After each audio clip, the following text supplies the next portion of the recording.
compARTE and to another episode of our month-long celebration of Latino arts and culture.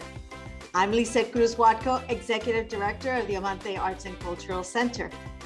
My guest today is a Peruvian artist well known for depicting in his paintings the immigrant experience. He has exhibited his work throughout North Carolina, the United States, and in his native Peru. Join me as we get to know Renzo Ortega.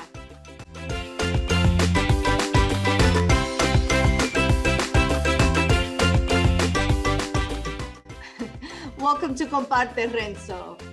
Hello, everybody. Doing well. Renzo, can you tell us a little bit about you? Where did you grow up? How did art become a part of your life? Yeah, I grew up in Lima, and I attended a very interesting school. When I was little, I went to an Italian school in Lima called Antonio Raimondi. I did the elementary and high school there, and almost everything was in Italian, So I kind of like grew up speaking Italian, and I was fascinated about all the Italian culture that my teachers at the school delivered to us. We know about Dante Alighieri, Il Rinascimento Italiano. Also, we read a lot of books in Italian. So I play a lot of music when I was at the school. So I think that was the first contact that I have with culture and arts, that I really wanted to go to the music school to study classical music. I wanna play violin, and I want to be a classical music composer. But you know how destiny it is that I ended up getting a scholarship to go to a graphic design institute. So I went to the graphic design institute, and this is a very prestigious graphic design institute in Peru called Toulouse-Lautrec. And one of the professors that studied painting in Russia always said to me, hey, you should study painting. I know you like painting. So yeah, I started to study not necessarily painting at the beginning. I started to study art history. And I remember my dad used to purchase every weekend in the newspaper stand these little magazines with biographies and pictures of the painters and the paintings. And I got into that. I was very interested about the art history of painting. And when I finished my studies in the Graphic Design Institute, I applied for the National School of Fine Arts, Escuela Nacional de Bellas Artes in Lima, Peru. That is a very, I will say, I have a traditional painting skills, So that's what you learn in that school. So I studied that for 6 years, painting and drawing. And in the year of 2000, I emigrated to the United States because I wanted to be a painter, and I really don't want to stay in Peru. And I studied at the Art Students League of New York for 4 years. And in 2012, I studied graduate school at Hunter College. So I would say that somehow painting, art, and culture has been part of my life, and I have been very interested in that because I'm kind of like a very quiet person. I don't like to talk too much about myself, and I found in art a specific platform to communicate ideas. The problem is that when I communicate my ideas, I always got in trouble. So the art. Why is that? Why'd you get in trouble? Yeah, because I like to question things, But with art, I found that art it's an excellent platform to communicate ideas, and also I believe that it's important to communicate, transfer, keep a continuation line of not only ideas but also the intrinsic heritage that everybody has.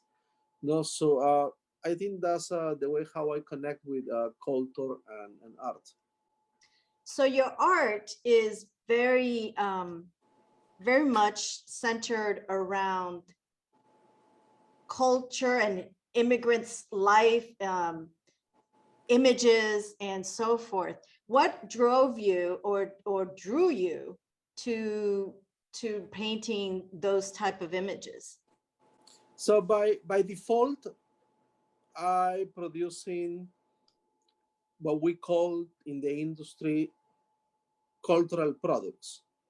No, a painting, a song, a poetry is a cultural product. But I don't think my work is around the immigrant life. I don't think my art production is about that. I did projects about immigration, of course, because I am an immigrant. But I think my work is way more. Is goes beyond that idea, no. And Okay. what it is important to say is that wherever I'm going in the States, I always going to be an immigrant, and I'm really proud of that. I embrace that because that is who I am. Actually, I became an immigrant in the United States. I have been undocumented for 10 years, so I am an immigrant. I'm really super happy with that status because I believe that everybody travels with this kind of like invisible luggage Mm. that is plenty of cultural heritage contributions that you actually uh, la redundancia, no? So you contribute with your contributions, no, to the development. Redundancy, Yeah, redundancy. yeah, with the society and with the develop of the country, no. But um, in my experience, in my professional experience, I found that very problematic when institutions, because you're an immigrant, they expecting from you to do work about immigration or do work about your Latino identity or do work about the community. And is this the same happens with my black folks, no? Mm-hmm. If black artists put one step in an organization, oh, we want the black artists to do work about the history of slavery or the prison system. And also happens with the queer folks, no? Mm-hmm. Whatever queer folk puts a feet in the institution, they're like, oh, do work about your sexual identity. And Right. I found that very, very problematic. It's Latino artists. They have different mediums, different um, artistic expressions. It's not just one type of person out there. Latino arts is, it's important to talk about that in the United States, but not as something that is exotic or different or foreign. I think Right. no, Correct. there Yeah. is a scholar, Latin American scholar. I forgot her name, but she said actually there is a hashtag. No, Latinx art is American art. No, so I think it's important to have that conversation as a contemporary conversation because there is a lot of tokenism. Latino art is not Frida Kahlo, it's not Diego Rivera pictures. Right. That's what I'm No, referring to. Yeah. yeah, it's way more. And if you see what Latinx Latino people is producing in the States, is really fascinating, and we have to empower that somehow, no. You're absolutely correct. We're always trying to do that here. Yeah. With our capacities, of course. So what would you consider your art to be? Abstract, I mean, modernism, what do you have a label that you put to your art?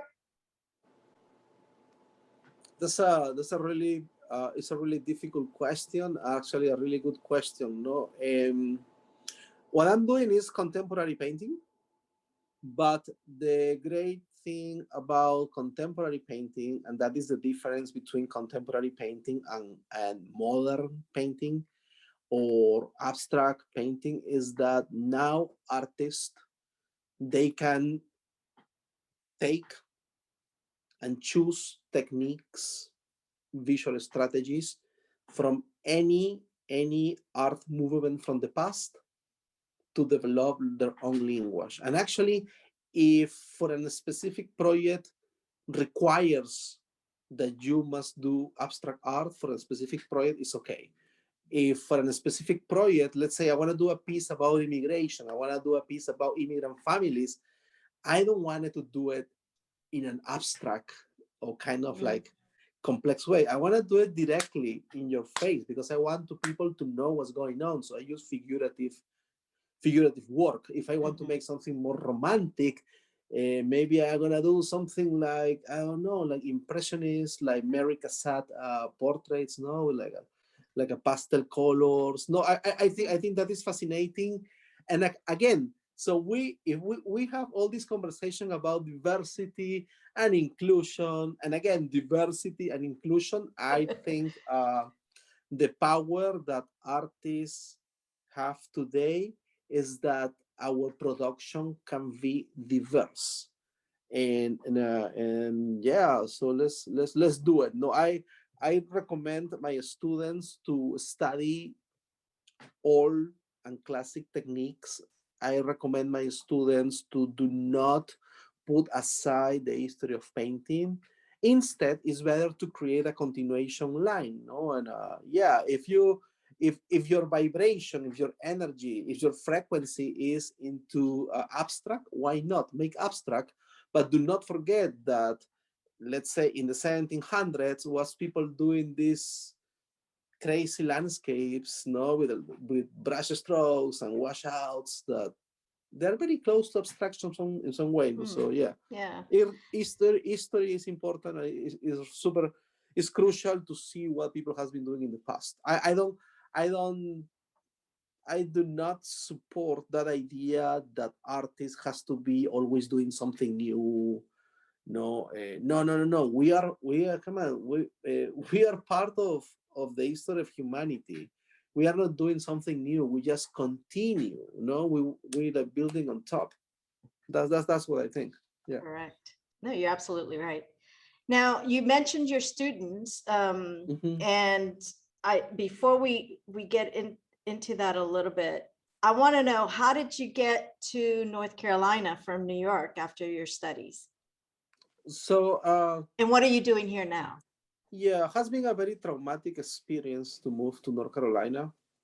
I feel very isolated. I feel that Chapel Hill, Carrboro is a little bit toxic Mm, in terms of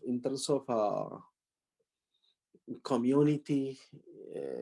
Is very segregated. Um,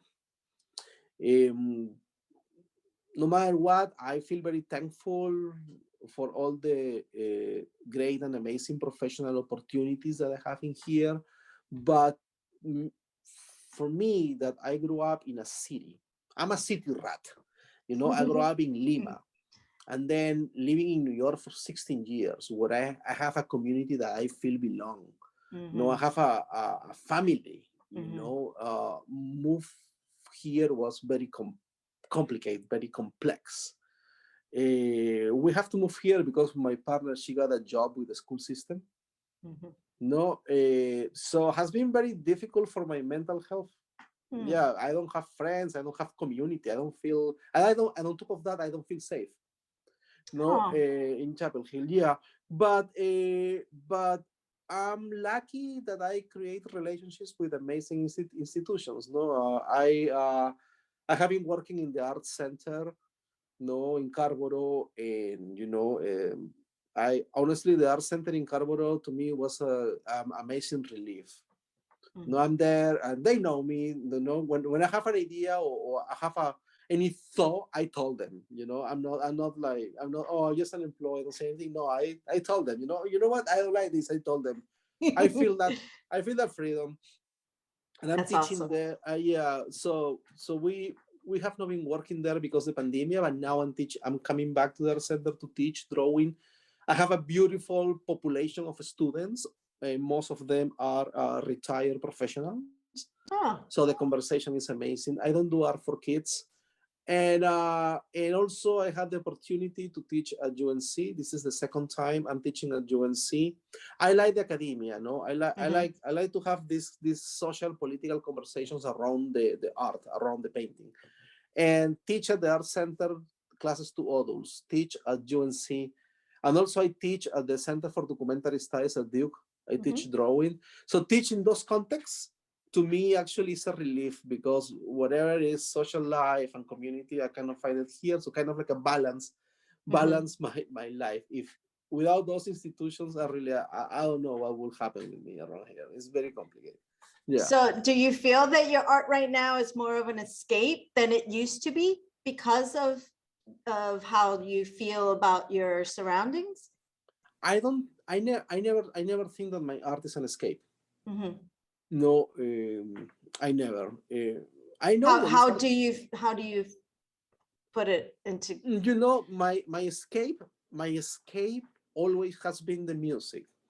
I have been playing in bands since I was 14 years old, and I have been part of the underground music scenes in Lima and in New York.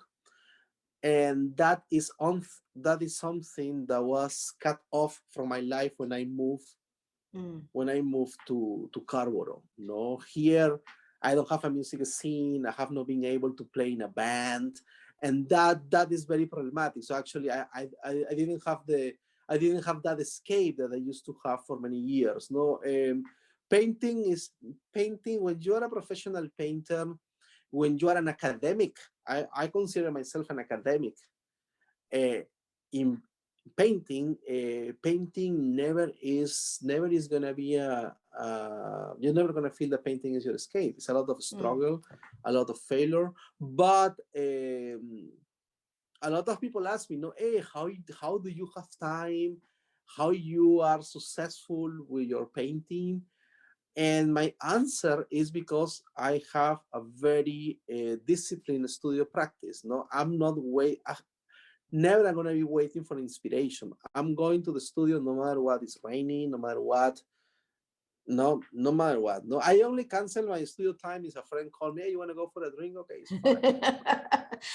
But that's very important, because most young artists think it's, like, oh, when inspiration hits me, that kind of thing. No. If you really want to make a living at being an artist, it's hard work. Yeah, because it's not only the studio. No, I have to write papers. I have to submit proposals. I have to talk with people. I need to have conversation. I need to submit budgets.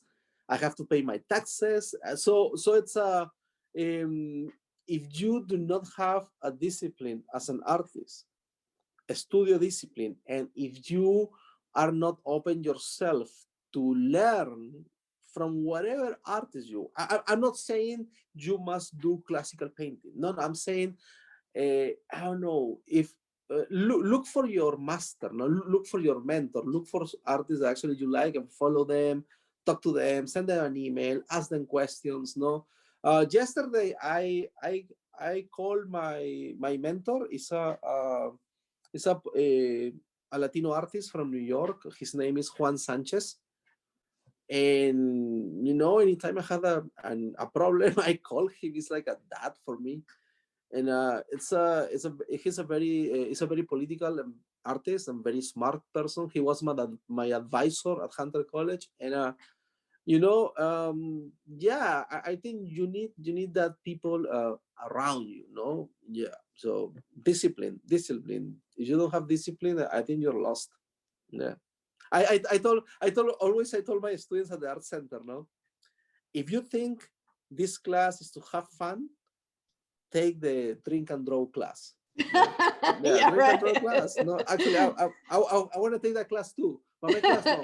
And if I have doctors, I have retired professors, I have people from finances, I have lawyers, no, professionals, and it's really amazing. I would say that I found my community somehow, or my relief of all my suffering to move to North Carolina, teaching those classes. No, yeah, I really enjoy it. Yeah. I think we need to do a roundtable and and get a whole bunch of artists together and say, how was your experience moving to North Carolina? What have you learned? Because But I will not say North Carolina because you know, in in I play a concert in Charlotte, and in Charlotte there are like a few Latino bands. No, maybe if I move to Charlotte, I will be able to actually. No, there's a couple here too, you know. No, yeah, in Raleigh, Rock bands, yeah, rock. yeah, in Raleigh there are a couple, but I'm very specific about Chapel Hill and Carrboro. You know, to me it has been tough. I went to the playground, with my kid, and a couple of times, white moms asked me if I am the babysitter of my kid. No, it's yeah, it's stuff like that. No, people said, oh, it's a very liberal city, it's perfect for artists. I will say, if you are not white, is the dynamics are complicated. Mm-hmm. Yeah, I think that's pretty true of most of the South, though, because I've heard it from other artists as well. That, you know, not just from Chapel Hill and Carrboro. So yeah, I think it's a Southern. I'm like, hello, diversity. Hello, community. Hello. Yeah. So tell me a little bit about the art that's behind you on your screen. So in 2011, I worked at the Tenement Museum in New York as an educator. And I was, for the people that doesn't know, the museum is a museum focused in the history of immigrants in the late 19th century and early 20th century. And what I used to do is I did tours. They have like a building. No, they recreate, for example, the Russian family from 1880, the Irish family from the 1700s, the Italian family during the Great Depression. So you make a tour and you tell them about the history of the immigrant families. So that period of time, that was before I went to graduate school. That experience was amazing because I learned about the history of other people like me, immigrants, but not from Latin America, immigrants from Europe. And I create these pieces called virtual bridges. And that piece that we see in the back is called Welcome. It's about the ships that travel from Europe to Ellie Island in New York. Yeah, I did a research. I was looking how many Peruvians came in those ships. I only found that 3 Peruvians came in those ships. Wow. One take a ship from Panama to New York, and he was kind of like connected with the government, bringing some money to the consulate, Peruvian representative in Peru during that time. And the other 2, they used to work as a coal passers in the ship. Coal passers. What is that? You know, coal, carbon. Oh, the coal. Okay, so they used to shovel the coal into the engine. Gotcha. And one of them ended up in Long Island and getting married with someone and staying in the States. So I imagine that job, and that's the way how they came to. But also I was comparing those histories with the histories of immigrants from Latin America, that the way how they came to the country is way more complex and way more difficult. So that series, Virtual Bridges, is about how we create those virtual bridges, traveling. I create a virtual bridge. I used to live in Jackson Heights, and I love Pakistani, halal, and Indian food, and I create a kind of like a virtual bridge just by the fact that I'm going to have dinner in their place. So yeah, what's about that? Those like interactions and connections. How interesting. So we're getting close to our half an hour time, and I want to know, like, what's next for you? I know you've done a whole bunch of stuff this year, even though with the pandemic you've been pretty active, but what's next for you? What's coming up? So luckily, I'm very busy for the next until the end of the year. So I'm starting my new class at the art center, drawing, and then I'm gonna do a painting seminar for advanced painters there. I'm currently teaching a UNC painting. It's fascinating. And then I'm having I got a commission. I got commissioned by the city of Durham for a project. I cannot talk too much about that project yet, but that's gonna keep me very busy. And I'm gonna be at the Nasher Museum. That's a big and important exhibition in January, and is a selection of artists from North Carolina at the Nasher Museum in Duke that opens the second week in January. So it's kind of like my whole agenda. But the project with the city of Durham is gonna keep me very busy because it's very challenging. It's out of my zone of comfort. Yeah. So I like to take those projects. So it's yeah. Well, you have to grow. Yeah, but the thing is out of my zone of comfort, not about the artistic part, in terms of the logistic parts. And I'm thinking as a challenge, as a learning experience. Yeah. Well, one thing that I did want to touch upon that we probably haven't is I follow you on social media, and I've noticed that you're also a DJ. I'm not a DJ. But you have DJ'd before. No, I never DJ. I always play music. Play live? So, okay, because it looked like you were DJing, and I'm like, well, Renzo's a DJ? What kind of music? No, I always play live. I have been playing music since I was 14 years old. So my house is, so the thing is, I grew up in a house that always has musical instruments. So to me, it's okay. It's normal to play music. It's something that is part of my, but I like keyboards, and I like drum machines, and I like electronic samplers. And sometimes so what kind of music is it? Is it more of EDM or no? What kind of music? I will say, so it's a mix. It's like, I don't know, it's in Spanish. It's kind of like I will say it's very similar to Manu Chao, The Clash, Café Tacuba, kind of like electronic, of course I have musical limitations. A new wave vibe? A little bit of that, but the different styles, it's like alternative. Recently I have a friend that he's going to release his album, and he plays like acoustic Americana music, alternative, with acoustic guitar, with metal strings, a specific kind of sound. He invited me if I want to open for him, and I was like, hey, yeah, okay. So I was planning to play with my classical guitar, with the Spanish guitar. We call it Spanish, but it's not really Spanish. With that guitar, so I'm very versatile in terms of music. Unfortunately, the show got canceled. But I hope I can. Also, I play bass in a punk band. It's not a band, but my neighbor has a project, and when he needs me, he calls me and I play for him. I play. If anyone in the audience is looking for a musician, I'm happy to play, but has to be in the area. I don't like to drive. No. You don't like, not even Raleigh.